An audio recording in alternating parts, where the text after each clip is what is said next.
Selamat datang kembali di Sains dan Kamu. Ketika kamu berjalan di hutan, seekor ular muncul dari semak-semak kering dan menggigit bagian atas pergelangan kakimu. Sial sekali. Tenang, detak jantung dan tekanan darahmu harus tetap rendah untuk memperlambat penyebaran bisa. Lepaskan sepatu dan kaos kakimu. Sekarang, kamu harus mencari tahu apakah gigitan itu berasal dari ular berbisa atau tidak. Jika kamu melihat dua luka tusuk yang dalam di kakimu, itu berasal dari taring ular berbisa. Pada gigitan ular tidak berbisa, kamu akan melihat bekas gigi tajam kecil berbentuk U. Ada sekitar 600 spesies ular berbisa, dan kamu harus waspada terhadap bludak dan kobra. Keduanya memiliki jenis bisa berbeda dan butuh pengobatan berbeda. Jika kamu digigit bludak, jangan tekan lukamu. Menahan bisa di satu area dapat memperburuk kerusakan jaringan, maka kamu harus bergegas pergi ke rumah sakit terdekat untuk diobati. Jika digigit kobra, kamu harus mengikat area gigitan dengan perban agar bisa tidak menyebar ke tubuhmu. Perhatikan orang yang digigit untuk memastikan mereka bernafas. Ya, bisa kobra dapat melumpuhkan diafragma. Jangan mengeluarkan bisa dengan mengisapnya. Bisa itu mengalir cepat ke dalam sistem seseorang sehingga kamu tidak akan mendapat apa-apa. Lihat baik-baik ular itu dan kalau bisa, foto ia agar bisa ditunjukkan kepada staf medis. Coba ambil foto dengan komposisi bagus. Beralih dari ular ke alergi. Sebagian besar orang merespons alergen dengan hidung beringus atau bersin-bersin. Tapi yang lain memiliki respons yang jauh lebih rumit. Ruam gatal mungkin menjadi tanda reaksi alergi. Itu mungkin mirip dermatitis dan bisa muncul 1 minggu setelah terekspos ke penyebab alergi. Ada kasus langka beberapa tahun lalu. Seseorang memakai behel untuk kali pertama. Setelah 1 pekan, dia mengalami ruam gatal di bawah pergelangan tangan untuk arlojinya dan perut. Ternyata, dia alergi terhadap nikel dalam behel. Jika kulitmu melepuh setelah diam di bawah matahari selama 1-2 jam, itu mungkin bukan luka bakar matahari, tapi reaksi alergi. Kamu juga memiliki kulit kemerahan, benjolan kecil dan bersisik. Saat itu terjadi, cepat pergi ke IGD. Para ahli akan menjalankan tes dan memberimu saran untuk penanganan selanjutnya. Terkadang, obat-obatan bisa menjadi penyebabnya juga, atau buah seperti jeruk nipis dan lobak. Jika kamu alergi terhadap serbuk sari, menjauhlah dari buah dan sayuran. Beberapa sayur dan buah memiliki protein seperti yang ada pada serbuk sari, dan sistem imunmu meresponsnya sebagai serbuk sari sungguhan. Itu bisa memicu gejala alergi yang sama seperti gatal-gatal, pembengkakan mulut, wajah, dan inti tubuh. Kamu terjebak di mobil saat badai musim dingin. Di luar sangat dingin dan kamu mulai menggigil. Itu bagus. Saat suhu jatuh di bawah level nyaman, tubuh mulai bergetar. Ini mendorong produksi panas permukaan tubuh sebesar 500%. Tapi menggigil hanya bisa menghangatkanmu sebentar. Setelah beberapa saat, ototmu akan lelah dan berhenti berkontraksi. Jika seseorang tiba-tiba berhenti gemetar, lelah dan ingin tidur, cepat ambil tindakan. Bawa dia ke dalam ruangan, lepas baju basahnya, gosok tangan dan kakinya, balut dia dengan selimut dan cari kompres hangat dan kering untuk diletakkan di dada, leher, atau perut bagian bawahnya. Jangan pernah meletakkan kompres hangat di bagian lengan atau kaki. Panas yang tiba-tiba akan mendorong darah dingin kembali ke jantung, otak, dan paru-paru sehingga menyebabkan suhu inti tubuh menurun. Saat kamu menyetir di jalan kosong, kamu mendengar siaran radio darurat tentang cuaca. Pengawasan tornado di daerahmu berarti akan terjadi tornado. Tapi peringatan tornado berarti tornado telah muncul di radar atau terlihat orang. Kamu harus waspada terhadap hujan es. Ia muncul saat udara yang bergerak ke atas dalam hujan badai mendorong hujan ke dalam awan tebal dan membeku. Tapi saat tornado mendekat, hujan es bisa turun tanpa hujan. Lalu semuanya hening. Udara menjadi sunyi dan tak ada angin. Tiba-tiba, kamu melihat awan bergerak cepat dalam pola memutar atau menuju langit. Kamu akan mendengar suara air terjun keras yang akan berubah menjadi gemuruh saat tornado mendekat. Itu akan mirip dengan suara kereta api dan jet. Puing akan berjatuhan dan awan berbentuk corong akan mulai berputar, menarik ranting dan membuatnya mengapung. Jika tidak bergerak ke kiri atau kanan, tornado mungkin saja menghampirimu, dan kamu tidak akan sadar sampai sudah terlalu dekat. Cari naungan. Saat bersantai menonton TV di rumah, kamu mendengar suara desing seram. Itu seperti suara besutan angin yang lembut, tapi kamu memastikan tidak ada apa-apa di sana setelah memeriksa semua pintu. Keesokan harinya, kamu merasakan tekanan di dada dan itu semakin parah setiap harinya. Lalu, sakit dada diikuti dengan perasaan lelah yang teramat sangat. Kamu pasti berpikir ada masalah dengan tubuhmu, tapi masalah sebenarnya adalah rumahmu. kamu mungkin keracunan karbon monoksida. Saat gas ini memenuhi rumahmu, ia menumpuk di aliran darah dan menggantikan oksigen di tubuhmu. Keracunan juga bisa menyebabkan sakit kepala, mual, dan linglung. Dalam kasus seperti ini, larilah keluar untuk menghirup udara segar dan panggil ambulans. Selain itu, pasang detektor karbon monoksida di lorong atau area kamu tidur. Periksa baterainya 2 kali sehari. Saat alarm itu menyala, keluarlah dan kamu tahu harus menghubungi siapa. Kamu berseluncur es. Es di danau tampak lebih tebal daripada biasanya. Dan kamu mendengar suara retakan. Lalu kamu terjatuh ke air dingin. Pertama, tubuhmu akan terkejut karena perubahan suhu yang tiba-tiba. Jangan khawatir, itu akan berlalu setelah 1-3 menit. Sekarang, kamu harus mencari es yang kukuh dan berpegangan ke sana. Jangan mencoba memanjatnya. Letakkan saja lenganmu ke sana. Tendangkan kakimu dan dorong es itu ke depan. Itu akan membantumu menyeret tubuh ke atas es. Begitu kamu ada di lapisan es, jangan berdiri. Jika kamu berdiri, bobotmu akan berpusat pada area es lebih kecil dan es akan pecah lagi. Terus berguling sampai kamu berada di tanah yang lebih stabil. Bagaimana jika kamu harus memecahkan jendela mobil yang panas? Jendela mobil memiliki lapisan bahan yang bisa tahan gaya. Ini yang perlu kamu lakukan. Hindari jendela belakang atau kaca depan mobil. Itu lebih sulit dipecahkan. Pecahkan jendela sisi penumpang dan pengemudi. Jika kamu punya palu, jangan pukul kaca di tengah. Pecahkan bagian sudut tempat kaca mudah pecah. Jika jendelanya tidak pecah dengan palu, obeng, atau benda apapun yang kamu punya, cari batu lancip. Jika itu juga tak berhasil, sebaiknya gunakan busi mobil. Buka kap mesin, tarik businya, pecahkan penutup porselennya, dan lempar pecahan keramiknya ke jendela.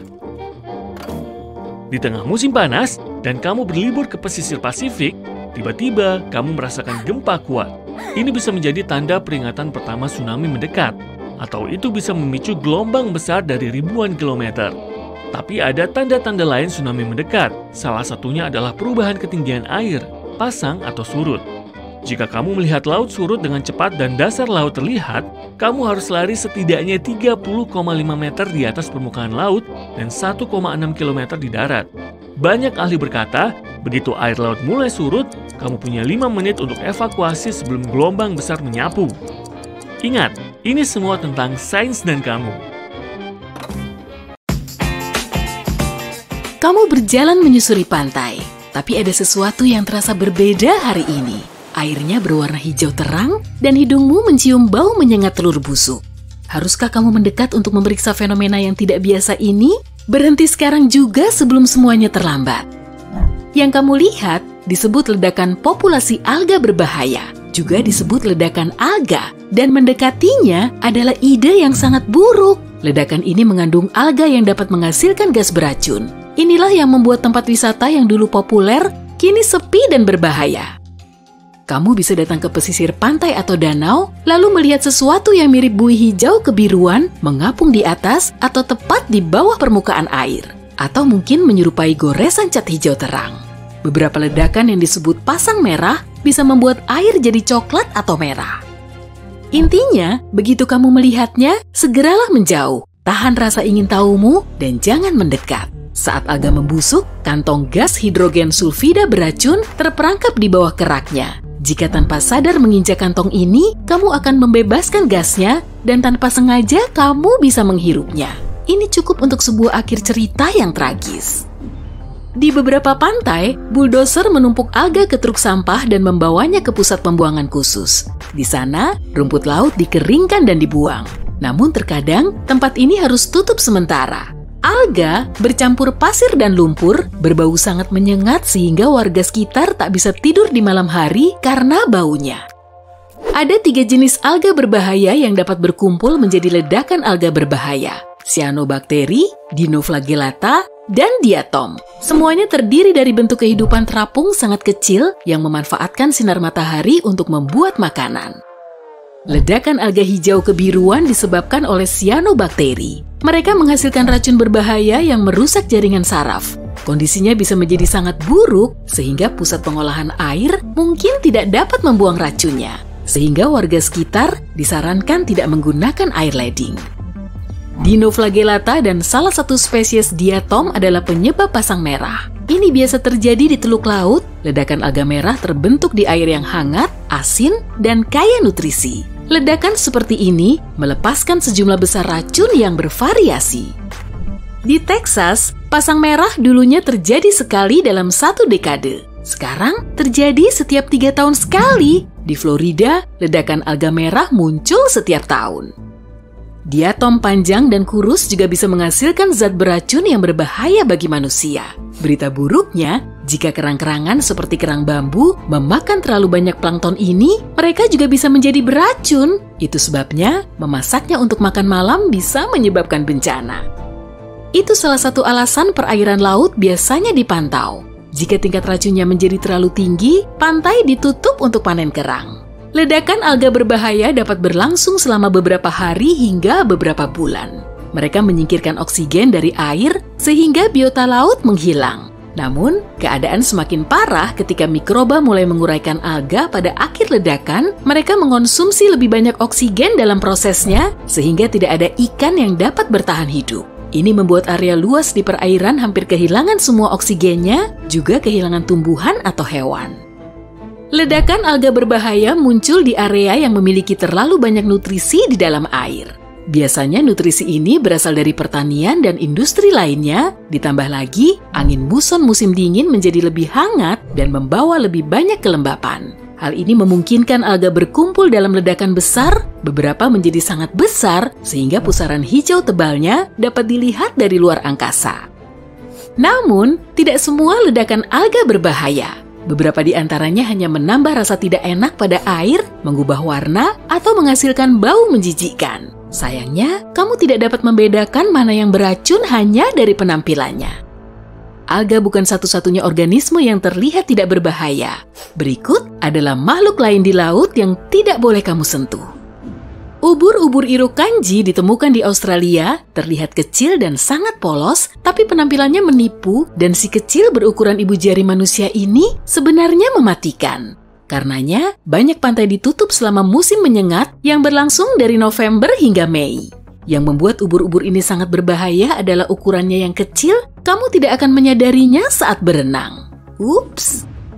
Gurita cincin biru tidak hanya terlihat tidak berbahaya, tapi juga sangat indah. Tapi jangan biarkan penampilannya ini menipumu. Jangan mengganggu makhluk berukuran 20 cm yang relatif kecil ini. Ia punya cukup bisa untuk melumpuhkan 26 orang dewasa hanya dalam beberapa menit. Dan begitu hewan ini merasa terancam, kamu mungkin bisa menebak yang terjadi selanjutnya. Namun saat tidak diganggu, gurita ini benar-benar jinak.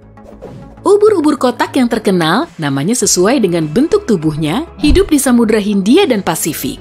Jauhi makhluk dengan tubuh kotak dan tentakel yang menjuntai panjang ini. Meskipun kamu hanya melihat satu tentakel, tanpa bagian badannya yang lain, jangan mendekat atau menyentuhnya. Ubur-ubur kotak dapat tumbuh hingga 3 meter dan masing-masing tentakelnya memiliki sekitar 500.000 tombak berukuran kecil untuk menyuntikkan bisa. Tidak seperti ubur-ubur lainnya, ubur-ubur kotak adalah pemburu. Mereka dapat mengunci gerakmu dengan melilitkan tentakel rampingnya di tubuhmu. Dengan bisanya yang berbahaya, ini bukan pengalaman yang menyenangkan pastinya. Nama bintang laut mahkota duri berasal dari duri berbisa yang menutupi seluruh tubuhnya. Bintang laut terbesar kedua di dunia ini dapat tumbuh hingga 50 cm. Mereka memangsa karang laut dan makannya banyak. Satu bintang laut lapar dapat menghabiskan lebih dari 9 meter persegi karang dalam setahun. Makhluk ini juga cenderung memiliki banyak bayi. Mereka mengeluarkan lebih dari 500 juta telur sekaligus. Sungguh prestasi yang luar biasa.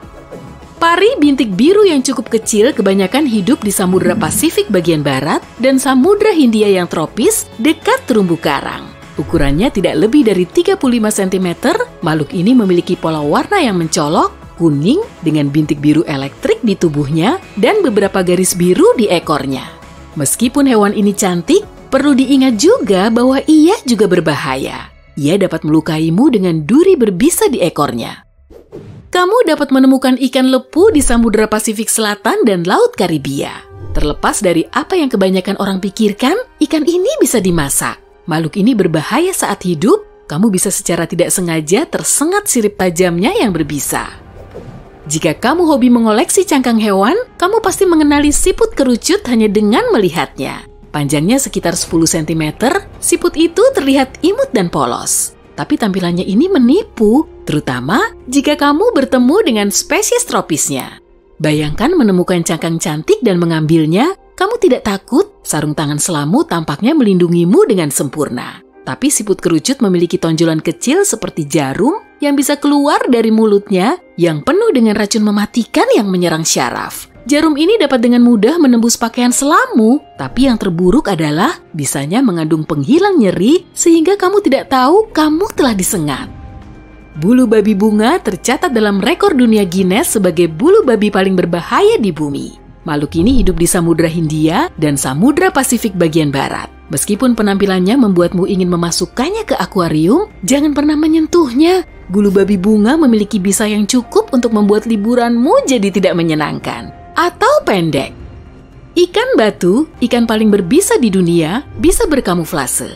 Astaga, ia bisa berbaur dengan lingkungan sekitarnya dengan baik, sehingga kamu tidak akan menyadarinya meskipun sudah berhati-hati.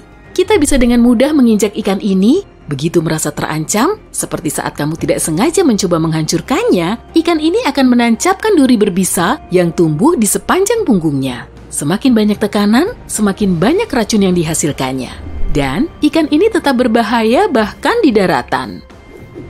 Ikan jarum tidak berbisa, tidak memiliki gigi tajam, dan kemungkinan besar akan menjauh darimu. Bahayanya terletak pada bentuk tubuh ikan ini, bagaimanapun juga, ada alasannya ia disebut ikan jarum kan? Ikan jarum berenang di dekat permukaan air, jika ada bahaya, mereka melempar diri keluar dari air dengan kecepatan mencapai 60 km per jam. Rahang mereka yang panjang dan tajam mengubah ikan ini menjadi tombak terbang.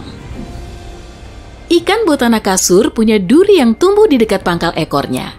Saat ikan ini merasa dalam bahaya, ia menggerakkan ekornya dan menampakkan duri berbentuk pisau bedah. Jika kamu tidak bergegas menjauh, kamu bisa menderita luka sayatan yang parah. Ingat juga bahwa beberapa spesies ikan ini juga berbisa. Hei, semoga harimu menyenangkan di pantai. Hari Kamis sore itu turun hujan, dan kamu meringkuk di kursi berlengan dengan secangkir coklat panas sambil melihat video baru Sisi Terang. Tiba-tiba, terlihat bayangan mengerikan di atasmu. Ada monster di dinding dengan 100 kaki dan antena di kepalanya. Kamu mencoba menghubungi bantuan sekaligus ibumu. Saat sedang menelepon, tamumu bergerak secepat kilat.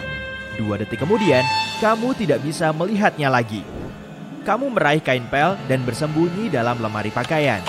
Dengan tangan gemetaran, kamu membuka peramban dan mengetik, "Hewan mengerikan di rumahku." Kamu menggulir sampai menemukan apa yang kamu cari. Kelabang rumah. Ternyata, ia hanya punya 15 pasang kaki, 2 mata sempurna, dan 2 antena panjang yang sensitif untuk mencium bau dan merasakan getaran. Kaki kelabang yang terletak di dekat kepala dan mulutnya berbisa. Dan ia bisa menahan lebih dari 1 mangsa dengan kaki-kakinya yang digunakan seperti lasso. Semua ini menjadikan tamumu itu pemburu yang unggul. Entah bagaimana, semua halaman web yang kamu baca menyarankan untuk membiarkan hewan itu dan bersyukur ia ada di rumahmu.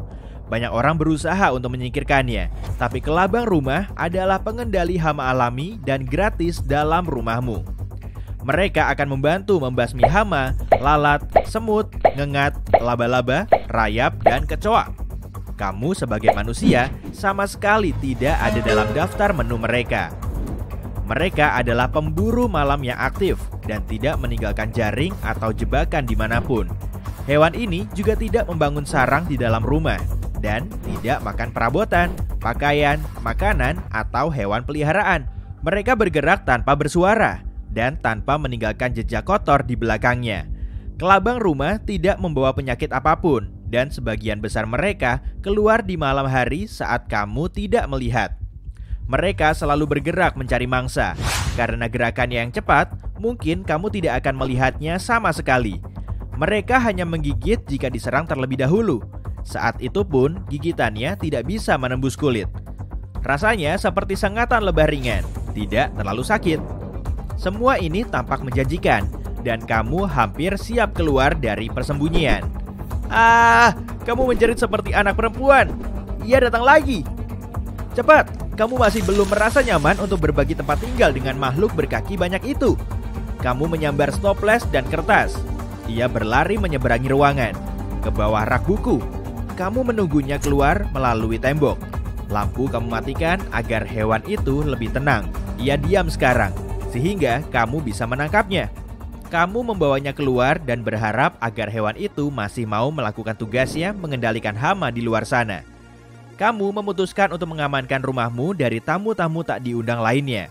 Jadi, kelabang rumah suka kelembapan dan paling suka berkeliaran di kamar mandi dan ruang bawah tanah. Kamu turun ke ruang bawah tanah dan menutup semua celah di lantai dan dinding.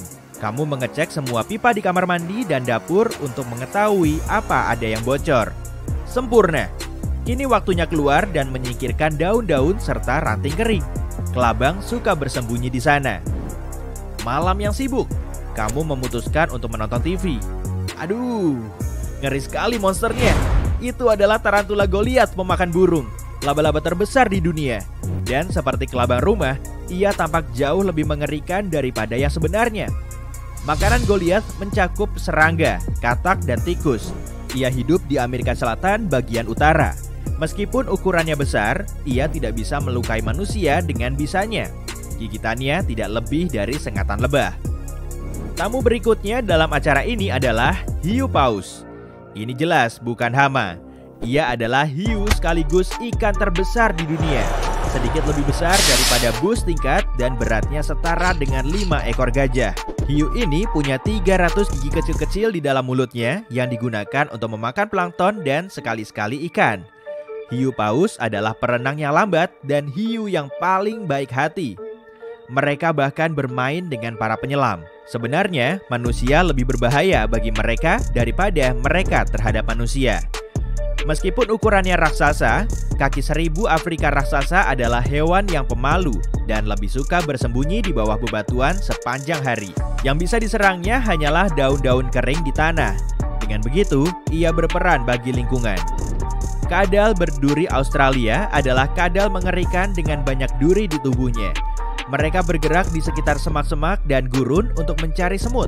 Itulah makanan favorit mereka dan satu-satunya. Mereka bisa makan ribuan semut kecil dalam sehari. Mereka menangkap semut dengan lidahnya yang lengket. Kadal berduri menggunakan durinya untuk melindungi diri melawan pemangsa dan tidak akan menyerang manusia. Kekuatan supernya adalah berubah warna mengikuti perubahan suhu. Kelelawar berwajah keriput hidup di Amerika Tengah dan Selatan. Mereka hanya makan buah-buahan dan bentuk wajah serta kulitnya membantunya dalam hal ini.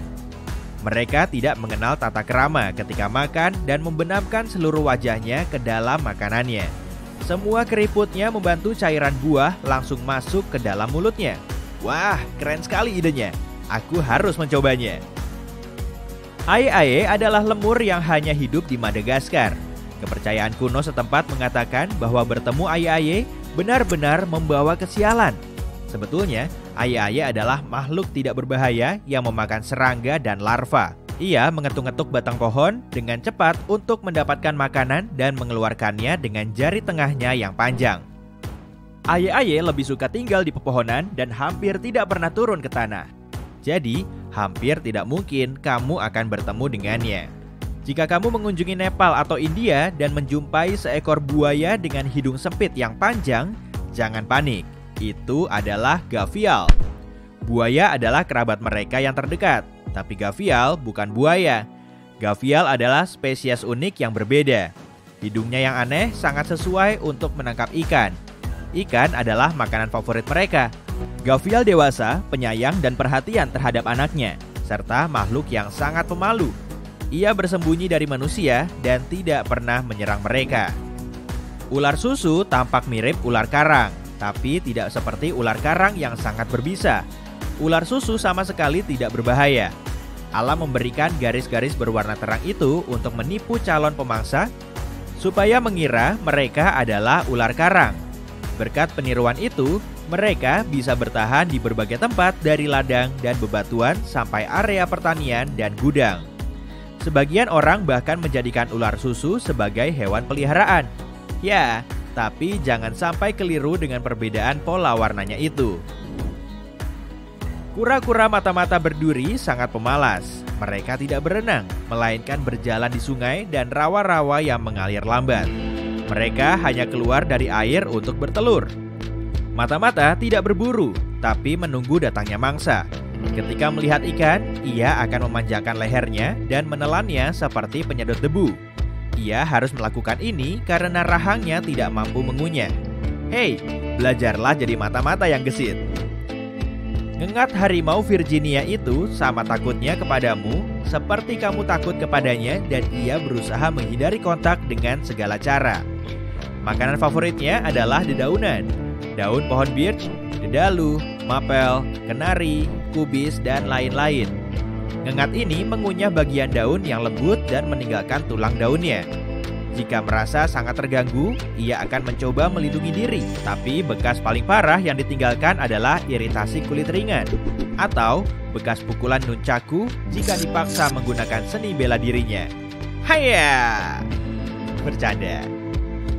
Burung nasar punya paruh dan cakar tajam, juga reputasi sebagai penjahat. Sebenarnya burung ini tak akan melukai satu makhluk hidup pun. Makanan kesukaannya adalah bangkai binatang. Nyam. Dengan cara ini, burung nasar membuat dunia lebih bersih dan sehat, semacam pengendalian hewan. Tidak seperti burung-burung lain yang mempunyai luas penglihatan 360 derajat. Burung nasar hanya fokus pada apa yang terjadi di bawahnya dengan penglihatan seluas 60 derajat. Kutu laut raksasa adalah kerabat dekat udang dan kepiting yang hidup jauh di bawah permukaan laut. Tubuhnya seperti alien dengan lusinan cakar tajam di perut dan 4 pasang rahang untuk berburu. Namun, di sekitar mereka tidak selalu ada makanan. Itu sebabnya mereka melambatkan metabolisme untuk menghemat energi dan terus hidup dalam keadaan setengah hibernasi. Tikus mondok hidung bintang berukuran sebesar hamster dan merupakan pemakan tercepat di dunia. Ia menekankan bintang aneh di hidungnya ke tanah untuk mengetahui apa yang ada di 10-12 tempat dalam sedetik sekaligus. Bintang itu memiliki 100.000 serat saraf di dalamnya yang mengirimkan informasi ke otak tikus mondok. Kompensasi yang lumayan atas hampir tidak adanya daya penglihatan dan cukup bagus untuk berburu serangga. Sedangkan bagi manusia, ia sama sekali tidak berbahaya. Tidak seperti kalajengking kerabatnya. Kala cemeti tidak berbisa maupun beracun dan tidak dapat menggigit, menyengat, atau melukai manusia dengan cara apapun. Mereka bahkan tidak dapat mengunyah. Jadi mereka duduk dan menunggu sampai ada serangga lewat dan mendeteksi dengan kakinya. Hewan ini cocok menjadi hewan peliharaan. Bahkan para pemiliknya meletakkan di wajah mereka tanpa rasa takut. Ya, tak apa-apa. Kamu saja duluan. Aku lihat-lihat saja dari sini.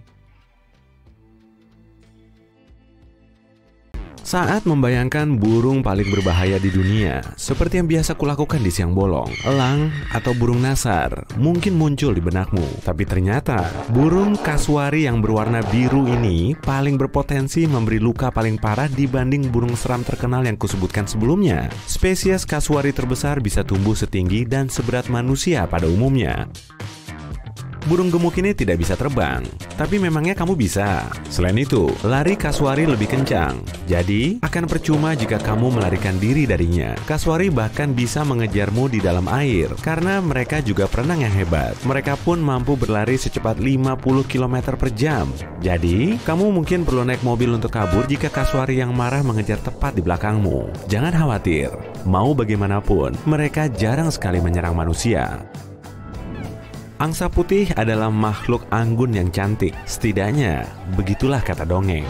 Tapi menyentuh salah satu burung seberat 13 kg ini bukanlah ide yang bagus. Angsa punya taji tulang di sayap yang mereka gunakan untuk menghantam musuh. Lebar sayap angsa kira-kira sekitar 2,5 meter. Dan mereka bisa menamparmu dengan sayap cantiknya ini. Mereka juga menggigit loh. Jangan pernah sampai terlalu dekat dengan mereka, karena mereka sering mengejar manusia, terutama jika sang angsa sedang mengasuh anak di dekatnya. Dan angsa putih tentunya tidak sebaik bawang putih. Mereka galak. Angsa bisa mendesis keras dan bahkan menggonggong. Jika mendengar tanda peringatan ini, artinya kamu sudah melanggar batas terdekat. Manusia dan murai sudah sejak lama punya hubungan benci tapi sayang yang aneh.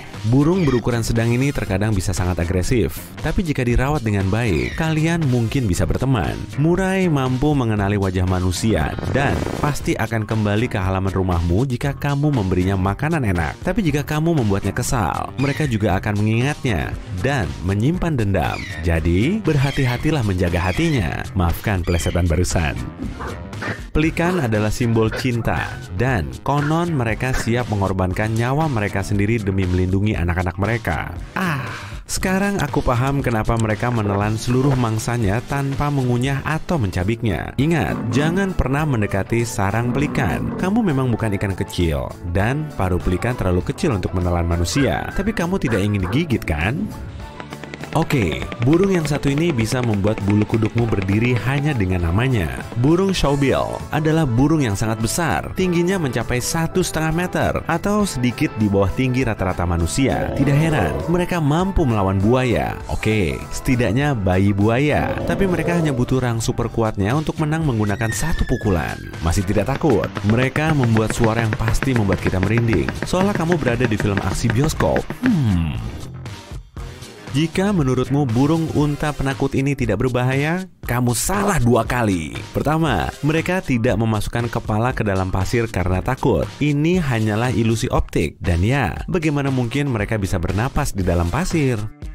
Kedua, burung unta adalah orang tua yang super protektif. Jadi, jika kamu ingin mendekati anak-anaknya, burung kelas berat yang bisa berlari secepat mobil di jalanan kota ini akan mengejarmu. Belum takut? Kusarankan sebaiknya kamu takut, sebab burung unta adalah kerabat terdekat T-Rex yang masih hidup saat ini, bersama dengan ayam.